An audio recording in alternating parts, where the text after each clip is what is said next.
Good morning, ladies and gentlemen. Welcome to this press point with President Barroso and the new Italian Prime Minister, Mr. Enrico Letta, who have just kicked off the day with a working breakfast. I immediately give the floor to the President. We have very little time today because there are busy programs of both sides, and we have the Commission meeting starting at 9 shortly. President. Good morning, ladies and gentlemen. Prime Minister Letta and I just had our first meeting here in Brussels over a cappuccino and some croissant. And I want to tell you how pleased I was to meet Prime Minister Letta so soon after his nomination as Prime Minister. I congratulated him. I wish him all the best for him, for his government, and for Italy.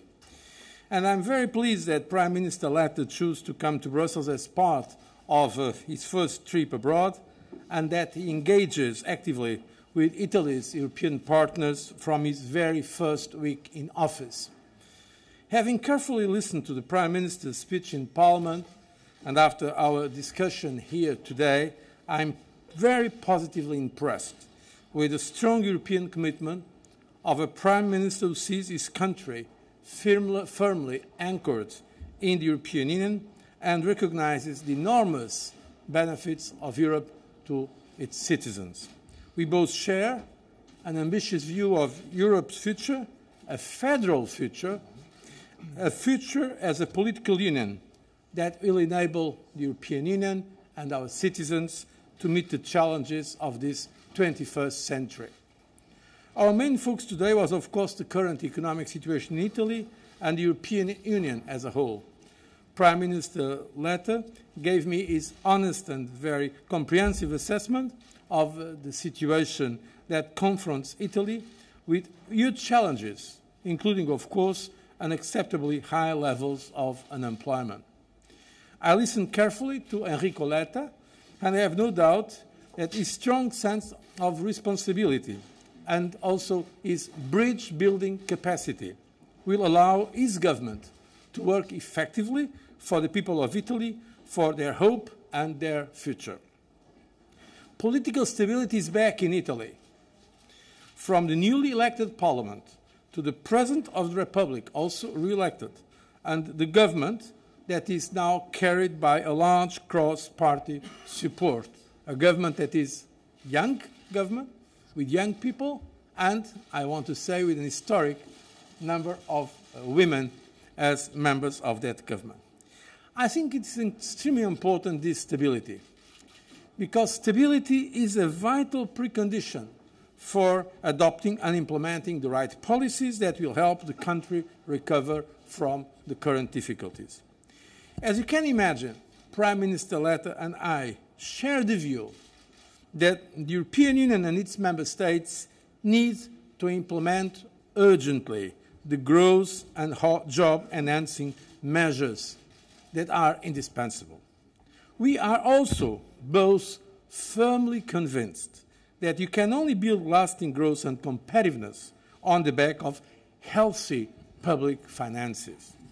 Every euro spent on debt is an euro not invested in jobs, not invested in youth, not invested in entrepreneurs or education or research. This is why we need to keep healthy public finances. We need to go for structural reforms, and we need to have measures to foster growth, namely to try to tackle the urgent and dramatic issue of unemployment, specifically youth unemployment. Growth-friendly fiscal consolidation, structural reform, targeted investment are not in contradiction, but should go hand in hand. Continuing to implement wide-ranging structural reforms while reducing further deficit and debt are therefore inevitable tasks for the government in Italy. And the country has embarked on an ambitious road. I'm sure it cannot and will not stop here if the steep slope of mistrust, high debt and recession is to be avoided. Of course, the road is difficult, but it is the only way to get to the highway of growth and jobs. To conclude, I'm really very pleased that Enrico Letta and his government are embracing the fate of their country with such courage and ambition, with responsibility, national responsibility, but also a clear sense of European responsibility. And the European Commission stands ready to assist Italy in this effort. And I wish you, Prime Minister, dear friend, I wish you and all Italian citizens the best for the months and years to come. Thank you. Thank you, José Manuel. I'm very happy to be here in the very heart of the European Union, the Commission. I presented to the President of the Commission the program we presented in Parliament, and of course our program is based on two main points. The first one is the constitutional reform for changing the credibility of Italian politics. The second one is the fight against the social and economic emergency. On this second point, I mentioned to President Barroso how we hope the fight against the youth unemployment, that is, in my view, the real nightmare of my country, but also on the rest of the European Union, is the main point, the crucial point of our political and economic faith. I confirmed to President Barroso the engagement to remain and to maintain the engagements taken by the previous government with the Commission, and we will present to the Commission in the next few days, the next few weeks, the ideas how to stay in the engagements for what is written in the program. Of course, we discussed also about the next European Council, and I mentioned to President Barroso how, for us, it's important to have in June, not next year, in June, some important signals for the European citizens in terms of recovering hope, confidence, and this is for us maybe the main engagement and the main job. Thank you. Thank you very much. We have very little time. Beda Romano from Il Sole 24 Ore has asked for the first question. Go ahead. Two questions. First question to Mr. Letta. Did you receive today reassurances from the Commission about the possibility for Italy to exit the excessive deficit procedure at the end of May? You mentioned this in your speech in Parliament at the beginning of the week, and I would be curious to understand whether you had received reassurances. And Mr. Barroso, have you received yourself reassurances from Mr. Letta on whether the reform of this controversial real estate tax will be financed properly in the next year? Thank you very much. My answer is very easy. We will wait for the formal statements by the Commission. We spoke, of course, about this point, and we hope for a positive result for Italy, and we will work for a positive result. But, of course, we will wait for the formal statements. First of all, let me say that the European Commission welcomes the commitment by the Italian Prime Minister, Mr. Letta, to confirm the budgetary targets put forward in Italy's stability program. As regards the new growth measures announced by the Prime Minister, we trust that the government will finance these in a credible way in order to keep the deficit below 3% of GDP in 2013 and achieve and maintain a balanced budgetary position in structural terms, which is essential to put a high debt on a steadily declining path. The Commission will continue to monitor closely economic and budgetary developments in Italy, and we look forward to receiving more details of the government's plans so that we can assess this in the context of the European semester.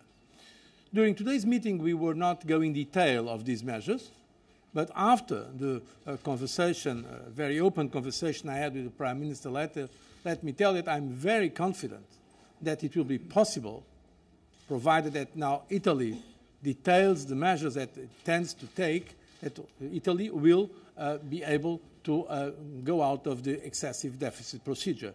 But that, of course, now depends on the presentation in concrete terms of the plans of the new Italian government. We could not go today in the detail, and by the way, I understand that, first of all, this has to be discussed, of course, in Italy. Tomorrow, Vice President Rehn, on behalf of the European Commission, will present the economic forecasts.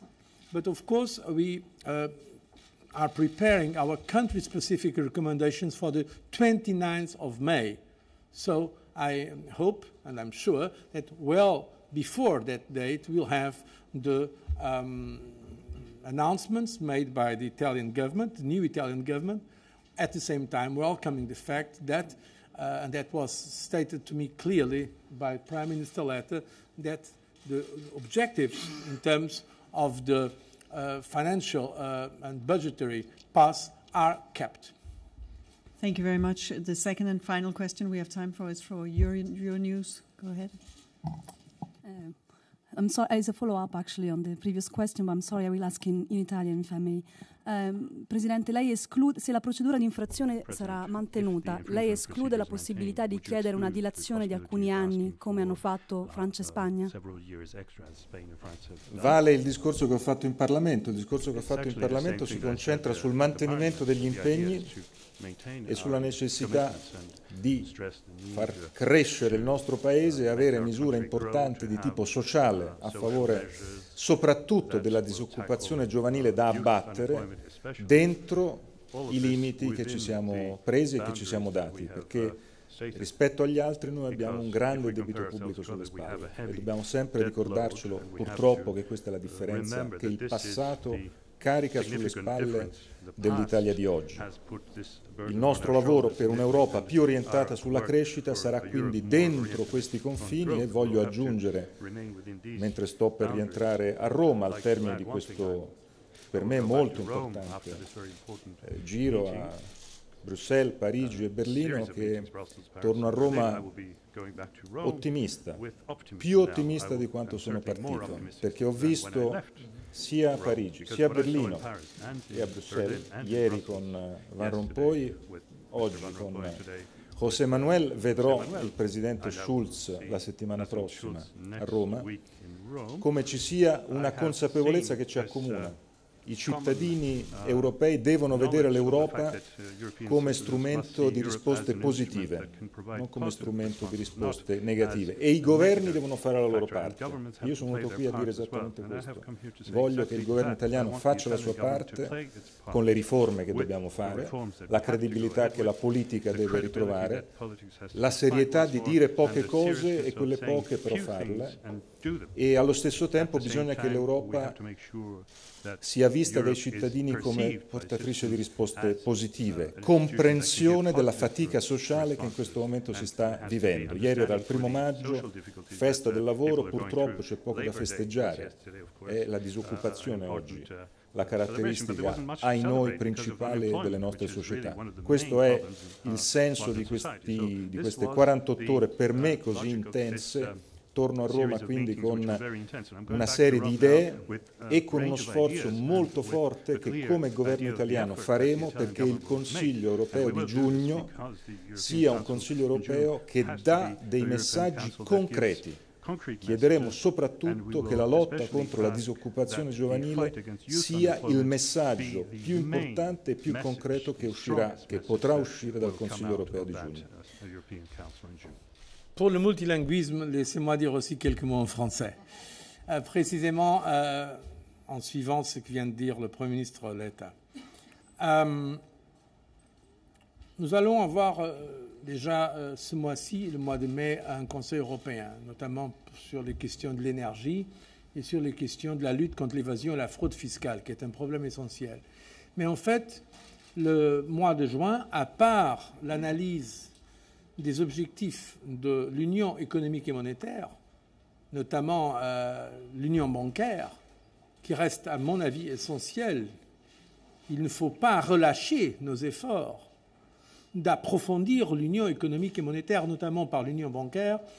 je crois que nous sommes en train de créer les conditions pour qu'on puisse avoir, sur la base d'une analyse que la Commission est en train de préparer, sur l'exécution du pacte pour la croissance, ce qu'on peut faire en plus pour la croissance en Europe. Vous savez qu'il y a eu un pacte pour la croissance, Compact for Growth. La vérité, c'est que l'exécution de ce pacte reste, à mon avis, en dessous de nos attentes. Et nous avons expliqué pourquoi, d'ailleurs, lors du dernier Conseil européen, nous avons déjà présenté quelques raisons pour cela. Mais ce serait vraiment excellent si on arrivait pour le mois de juin, entre nous, je veux dire les institutions européennes et les gouvernements, à renforcer cette dimension, notamment avec un plan plus ambitieux de lutte contre le chômage des jeunes. Nous avons, c'est vrai, dans le cadre des perspectives financières, prévu une facilité, Youth Employment Initiative. Mais la vérité, c'est qu'à elle seule, ça ne peut pas résoudre le problème. La vérité, c'est que nous avons besoin des efforts plus tôt. Et là, l'idéal serait de partager ce qu'on peut faire avec les instruments européens. C'est pourquoi j'insiste sur le besoin de l'adoption du budget rectificatif pour cette année avec les efforts au niveau national. Vous savez que la Commission a déposé une proposition pour un budget rectificatif cette année 2013. L'Italie nous appuie et je remercie beaucoup le gouvernement italien, encore une fois, pour cette position pro-européenne. C'est une façon concrète et évidente d'aider à la relance de l'économie, dans le respect, bien sûr, de toutes les obligations budgétaires du pacte de stabilité. Mais il nous faut faire au-delà de cela quelque chose. Donc, un point essentiel, et là je crois qu'on peut dire que nous sommes absolument d'accord, le Premier ministre Letta et moi-même, c'est de ne pas mettre le besoin de rigueur sur la partie budgétaire en contradiction avec les mesures pour la croissance. Notamment parce que quelques réformes structurelles, elles prennent du temps à produire des résultats. C'est la réalité. L'Italie est engagée dans un processus de réforme structurelle et je suis confiant, après la conversation que j'ai eue aujourd'hui avec M. Letta, qu'elle